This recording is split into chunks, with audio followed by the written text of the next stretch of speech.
And I remember saying our goodbyes, and that was a really meaningful moment where she came up to me, and I put my hands on her shoulders, and she's looking at me.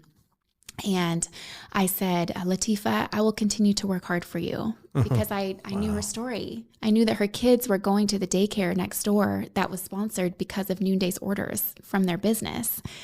And she put her hands on my waist, and we're standing here, and she said, Elizabeth, I will work hard for you too. Oh, wow. It was awesome. That's extraordinary. Recognizing that we are mamas. I mean, I hopped on an airplane and went to Uganda. My twin girls were 2.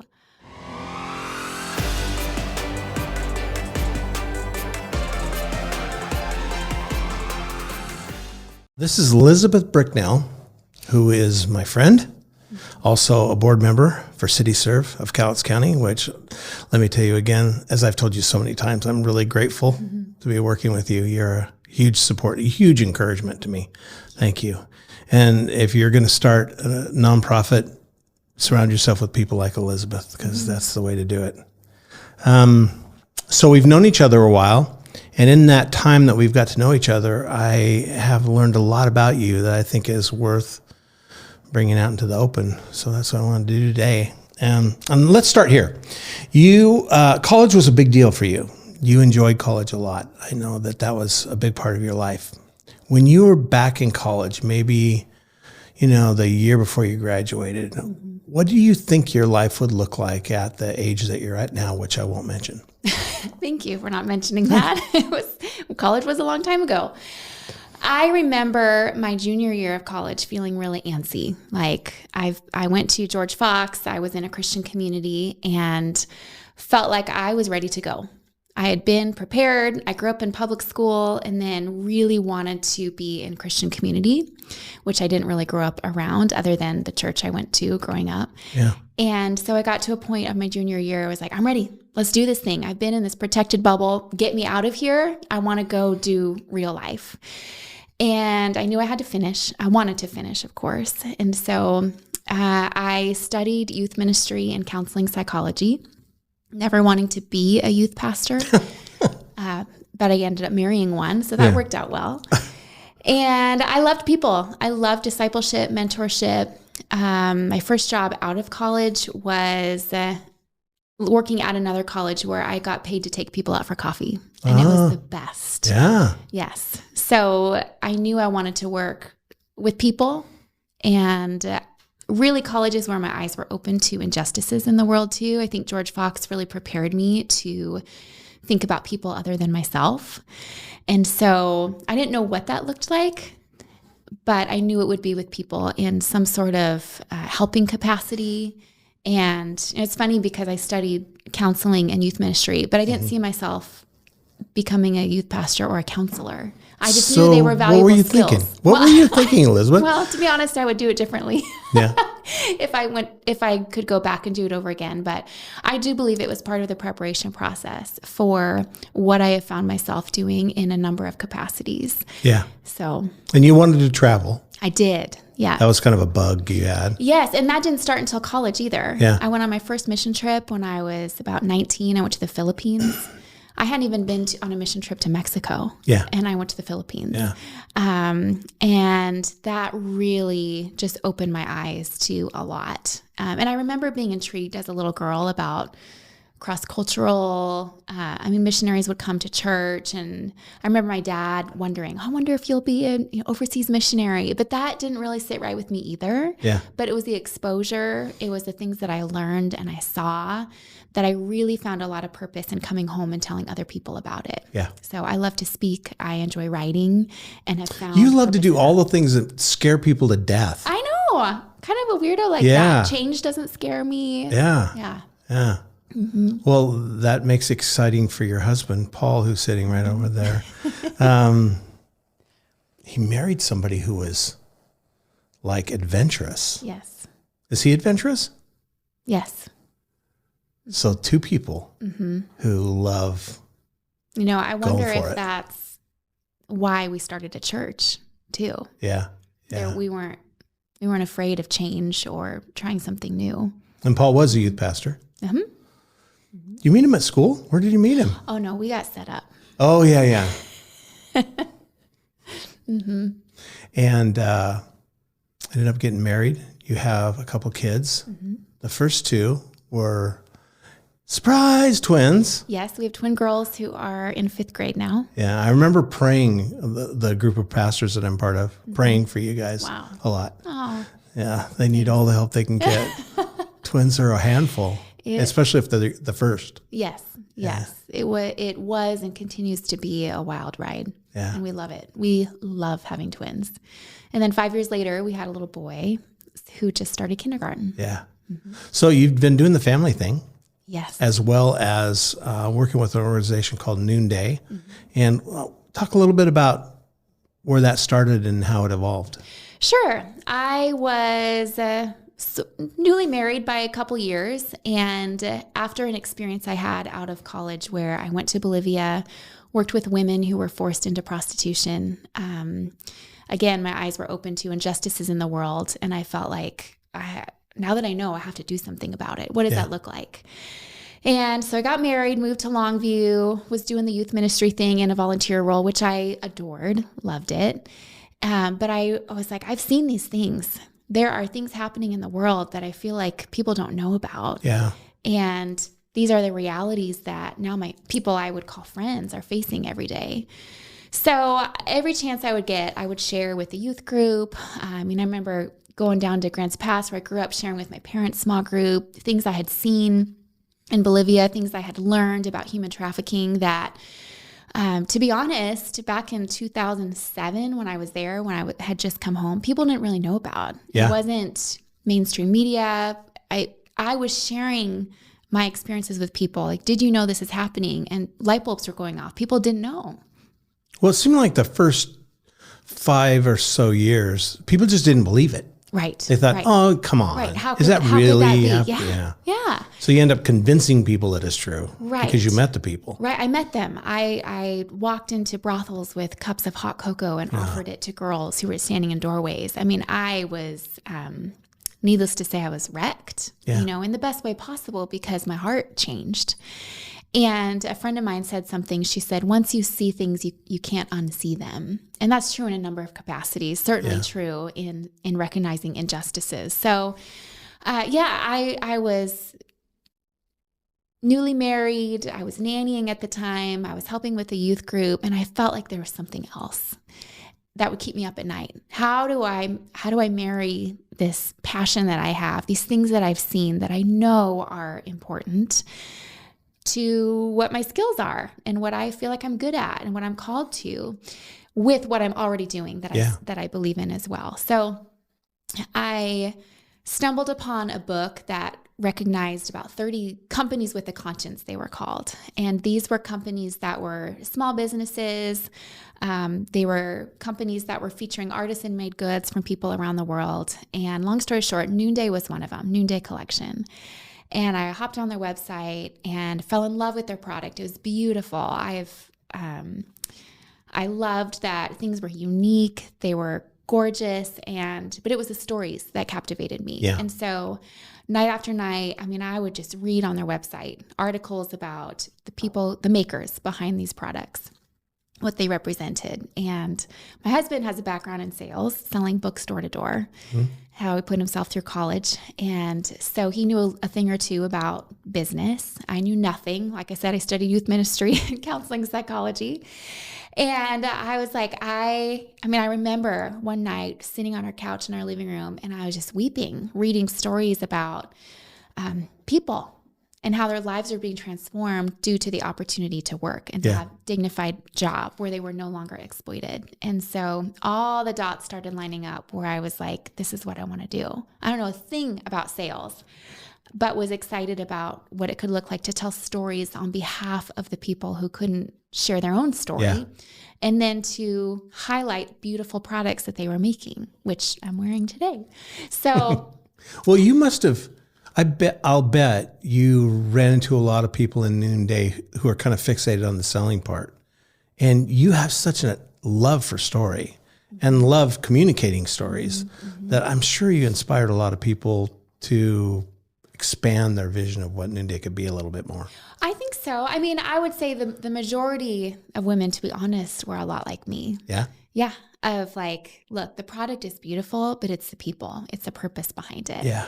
And it was awesome because it didn't feel like a pity product or a pity purchase, because as I started sharing Noonday in our community, people would buy Noonday because they loved the product and the mission, but it wasn't independent of the other. And so it brought so much joy and fulfillment, where I couldn't wait to get packages in the mail. That was fun. Where people would stop me in the grocery store and ask me, "Oh, I love your earrings." And I would be able to tell them, "Wow, thanks. These are made by my friend in Uganda who is turning recycled paper into beads."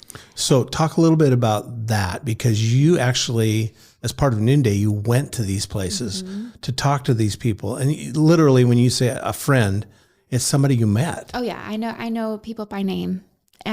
So cool. Yeah, it was awesome. I had traveled quite a bit before that, always on a mission type trip, never for a business trip. And this felt like a beautiful merging of both, where I could go with eyes wide open with really a curiosity to learn and be inspired by people who had overcome immense adversity, who have found purpose through work. Yeah. And so that was really inspiring to me. And then to recognize that our relationship was mutually beneficial. So, it was a job for me. It has been a job for me for almost 12 years. So I could earn an income while selling pieces that they were made. And there would be no job for me if they weren't working. Right. And there would be no job for them if I wasn't selling what they were making. And so really recognizing this mutually beneficial working relationship. Without one, there wouldn't be the other. And we need each other. And recognizing also that women in Uganda are working hard so that their kids have the best education possible that they wouldn't have, because public school is not free. And so I remember distinctly in Uganda, we were saying our goodbyes. I'd been there for several days. We visited the workshop. I tried my hand at rolling paper beads. I connected with a woman named Latifa, and she was one of the original artisan partners that Noonday, when we started a business working with this group in Uganda. Latifa was one of the first 5 who was hired. And it's completely Uganda owned and operated. So we're just a buyer. And anyway, Latifa is this incredible woman. She was young. She became a single mom, which unfortunately is really common in resource poor areas of the world. Had overcome a lot of adversity already, desperately needed a job. The story of how she got one is incredible. And we connected because I, at the time, was wearing a necklace named after her. I was wearing the Latifa necklace.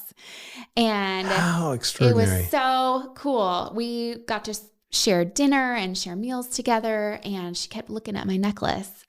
And I think they didn't really understand that we actually love the product that they're making and love to wear it. Well, they probably thought, their experience would probably be make all this stuff it into a Ziploc bag and send it off someplace, and something may come back. Yeah.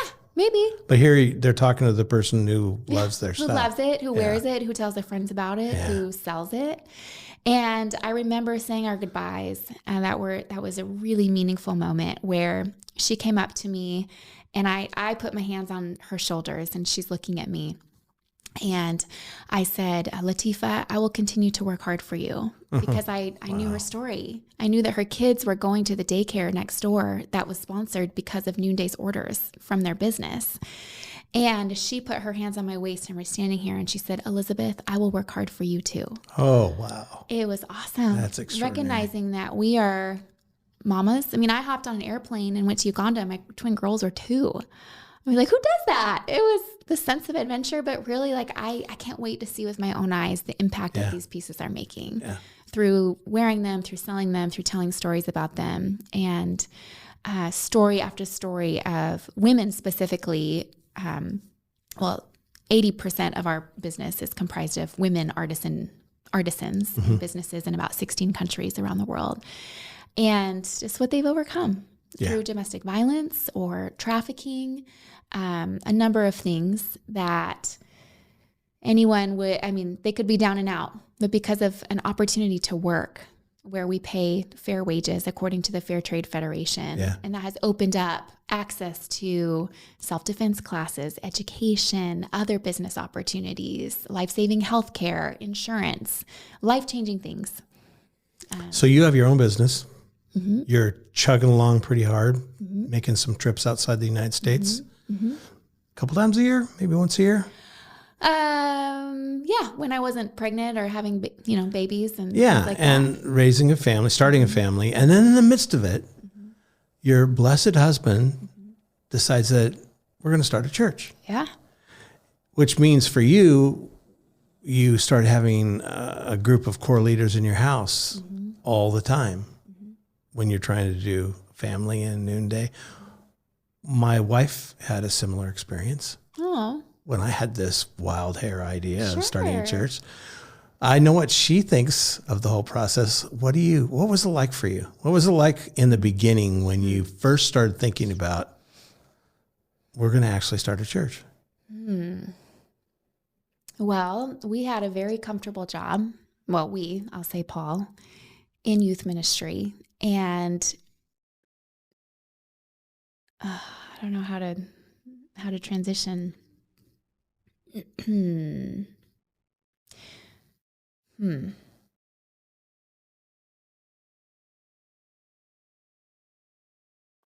a good question, Jeff.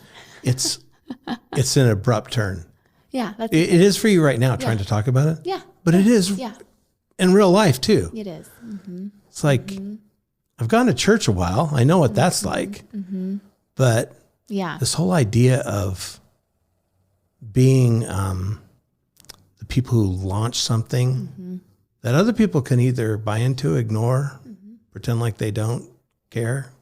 I mean, you have no control over any of that. I was funny. I was talking to somebody about being a pastor, and they had some idea that I was like running an organization. I'm like, you just open the door on Sunday, and whoever walks through the door is either going to be part of your family or not. And it's such a threatening thing to put your ego into, your trust into. And so When we first started hearing about church planting, we're like, why would anybody ever want to do that? That sounds terrible. And then fast forward a few years where we felt like we were being released from youth ministry through a series of events that God just started confirming one after the other. Like, oh, maybe he's calling us to do this. What does that look like? It was scary, but I will say, I don't know that I've ever been in a place where I felt so sure about our next steps when they felt completely upside down to the world. Because not only did Paul leave a good, well-paying job and the comfort of a church family that felt secure and safe, we also bought a house that was quite a bit larger than where we were living. Which was part of the whole vision too. Yes. Let's have a house big enough. Right, to host people as our family was growing. And so we actually bought the house while he still had proof of income. And then we sold our house because we knew we weren't going to have any proof of income, right? Yeah. That doesn't look well on a loan application. So that whole process, I mean, it was like, all right, God, make a way where there seems to be no way. That's been my prayer. And I feel like that was it then. I just didn't have words for it. Yeah. And he did. And so that affirmation where I remember thinking this is so hard, but also I feel so sure about what we're supposed to do that even if 10 years from now it flops and fails, I know beyond a shadow of a doubt, I can look back to how I feel today and the confidence God has given us to do the next thing with the little bit that we know. Which is part of that's part of the adventure that a lot of people don't realize. There's something that happens in your relationship with God. Like it becomes very real very quick. It's no longer theorizing about what it's like to be a member of a church, but it becomes very real. These are real people who I'm going to walk with because I can't do this alone, but I can't really, some of these people, I'm not sure I can do it with them either. You know, it's like, it's a very real journey. And it made me think of when Jesus took the disciples out and they're like, they think they know what's going to happen. They think they know how it's going to go. And nobody of Jesus really knows. And it's the same now for us. Sure. Yeah, it was wild. The house we bought needed a lot of work. And so we started inviting people over to meet while we ripped up floor, and we had subfloor, like, keep your shoes on when you come inside, And we had been walking through another season of infertility and really believed that God was going to give us another child. And so we started constructing his bedroom before we were even pregnant. And then Deacon came along within a couple months of formally launching Rivertown. So it was like we had twins again. We had a church baby and a human baby, really at the same time. I didn't realize that. Yeah, in 2019. So we had a really good run for 6 months with a lot of relational momentum. And then 2020 happened. Yeah. Yeah. And everything came to a screeching halt. Everything we had worked so hard for, that we felt so excited about, everything changed. Yeah. What was that like? In the beginning, it was kind of exciting. Like I said, change doesn't scare me. And so we constructed a little makeshift recording studio in our basement. I would turn on a Bible TV show for my girls upstairs and timed our start time of church with my son's nap, who was 6 months old at the time. Wow. He'd go down for a nap. I would run downstairs. We set up an iPhone with a janky stand and recorded to Facebook Live. And so I would push record. I'd run downstairs, push record, and then hope that everybody upstairs stayed what they were supposed to until we were done. And we made the most of it. See, this is the thing this is the kind of stuff that nobody knows happens unless you sit down and tell the story. Yeah. But it is amazing how much it encompasses your whole life. Mm-hmm. It really does. Mm-hmm. It takes all of you to plant a church. Yes.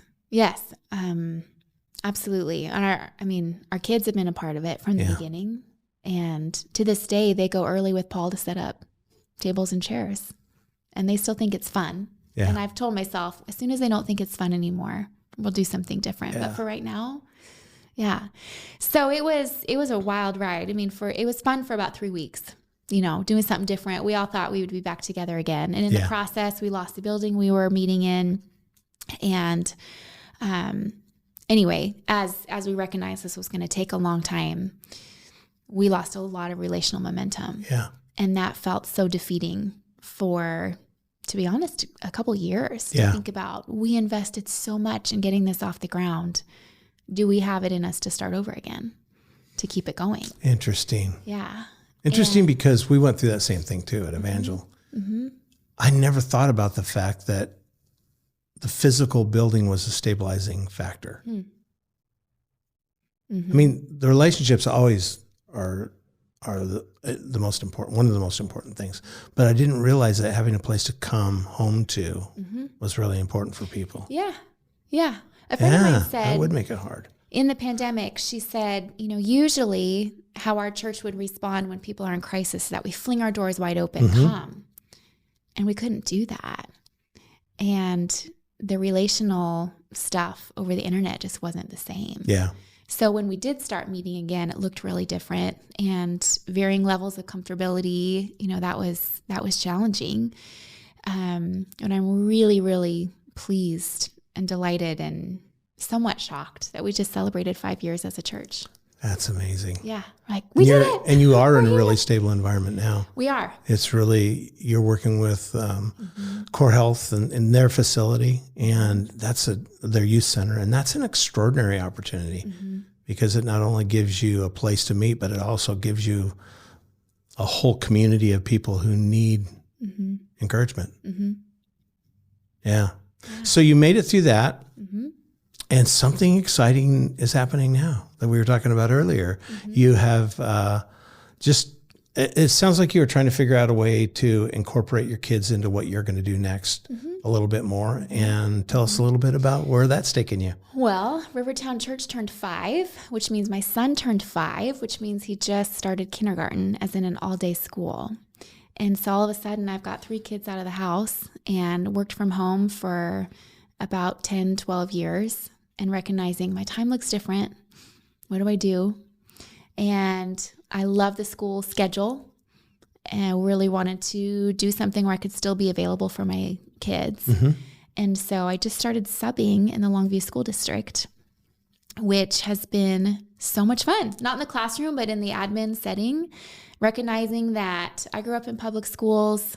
I had a really good experience. Paul did as well. Yeah. And I really, ever since I had kids 10 years ago, it was like, I feel like I want to champion the work in our public school system. Very cool. And to be a light, to be an encouragement, to be a smiling face. So I've done that in a volunteer role. And so now to move into a paid staff role has been so much fun. I just realized not only that, but you didn't go the homeschool route. Mm-mm. Your kids were in public school from the very beginning. Yep. Mm-hmm. That was intentional. Mm-hmm. Yeah. What were you thinking? Yeah. What were you and Paul thinking? Well, like I said, we had really good experience growing up in public schools. And my mom was a part of something called Moms in Touch, or now Moms in Prayer International, where she prayed for me and my siblings every Wednesday from the time I was in first grade all the way through college. Wow. She met with moms, and they would encourage the school staff and found a ministry there, providing muffins or baked goods, things like that. And when I dropped my girls off for their first day of kindergarten, I called my mom. I was like, now I know why you prayed so regularly. This feels scary. Yeah. We've had a really good experience. So I feel we did like, the same. Yeah. Our kids are in public school too, and we've really enjoyed it. Yeah, it's been great. We have really come to love and admire the administration. And I recognized that it wasn't just me that loved my kids. I could drop them off in a place where other people were going to love my kids. And do I feel scared sometimes about someone coming in? Yes. Did you have this sense, like I felt this somewhat, that they need you there? The public schools need you there? Yeah, a little bit. They need my influence there. They need somebody that's happy. They have somebody who has hope. Yes. Somebody who's not like overcome by trauma. They need, even though we have trauma, but like absolutely, they need people there who are positive about the experience, not just scared to death. Yeah, and I've heard that from another parent. She's like, I'm just so thankful that my daughter, who's a student here, has friends like your girls who are a positive influence. Proud mom moment, of course. So I had to make a decision early on that I wasn't going to live in fear. That if I lived in fear of the unknown of what could happen to them while they're out of my care, kind of recognizing it could happen anywhere. Yeah. And I don't want to live in fear. I don't want to make decisions based on fear.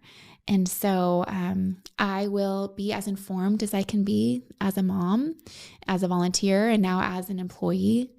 And we'll hopefully be on the forefront of having conversations with my kids when things come up, because I know they're going to be exposed to things I don't have control over. And I'm hopeful that we can create an environment at home where it's safe to ask questions, where we can approach subjects perhaps before they hear about them. Yeah. And if it comes to a curriculum issue, we'll cross that bridge when we come to it. What an exciting journey for you. Yeah. I want to ask you, just to wrap things up, one more question, because I think I want to ask everybody this question, but I think I want to hear your answer more than just ask it. Where's your hope for the future? What do you hope in? I know you're hoping Jesus. I know that's the easy answer, but where do you place your hope for where things are going? Because this is a crazy world we live in. We've never been where we're at right now. Right. I read something the other day that said something about not catastrophizing where we are and how things are going. And I think that's what I try to do. Like there will be trouble. There will be political divisiveness. There will be people who think differently, act differently than I do or what I believe. And knowing that God is good and on the throne, nothing that happens here is going to change that. And so while we may be shaken earthly wise and have our eyes on the news and the what ifs about what's to come and, the election, people are worked up on both sides. And so I feel like I take peace and comfort knowing that that God already knows. Yeah. He's taking care of it. Not to put my head in the sand and ignore it, but to do what I feel tasked with the people who are in front of me. And so a lot of what I've thought about in recent years is proximity. How do we take care of our neighbor? What does it look like to love the people we live in closest proximity to or rub shoulders with? So for me, it's teachers in my kids' school. It's our actual physical neighbors. Our church has a rhythm of hosting neighborhood barbecues where we invite people. We canvass our block, invite people over. We have a barbecue in our front yard. It's really easy for people to cross the street. It's less easy for them to come in your house or go to the backyard. Yeah. And it's been so fun just thinking about how do we love people we live in closest proximity to, and then hope that those changes over time give us opportunities to share our hope, offer prayer for somebody, and that will be a way that we can be influenced. Yeah, that's really cool. Because, I mean, I want to be the sane voice in the room. I want to be the hopeful voice in the room. Right? And somebody's got to do it. Yeah. Why not us? Yep.